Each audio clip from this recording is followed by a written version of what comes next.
അസ്സലാമു അലൈക്കും വറഹ്മത്തുള്ളാഹി വബറകാതുഹു.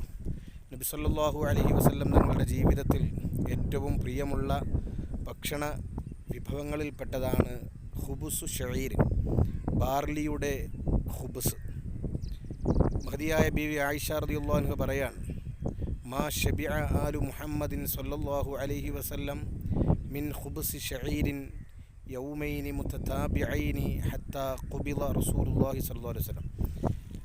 നബി സല്ലല്ലാഹു അലൈഹി വസല്ലം തങ്ങളുടെ കുടുംബം അടുപ്പിച്ച് 2 ദിവസം ഖുബുസ് കഴിച്ചിട്ടില്ലായിരുന്നു. എത്രത്തോളം എന്ന് പറഞ്ഞാൽ മുത്ത് റസൂൽ സല്ലല്ലാഹു അലൈഹി വസല്ലം തങ്ങൾ വഫാത്താകുന്നത് വരെയും ഈ ഒരു നിലപാടിലായിരുന്നു അവിടുത്തെ ജീവിതം മുമ്പോട്ട് പോയിരുന്നത്. എന്ന് പറഞ്ഞാൽ ഒരു ദിവസം ഖുബുസാണെങ്കിൽ മറ്റൊരു ദിവസം കാരക്കയായിരുന്നു അവരുടെ ജീവിതത്തിൽ ഉണ്ടായിരുന്ന അത്രയും പ്രയാസവും പ്രതിസന്ധിയും നിറഞ്ഞതായിരുന്നു എന്നർത്ഥം.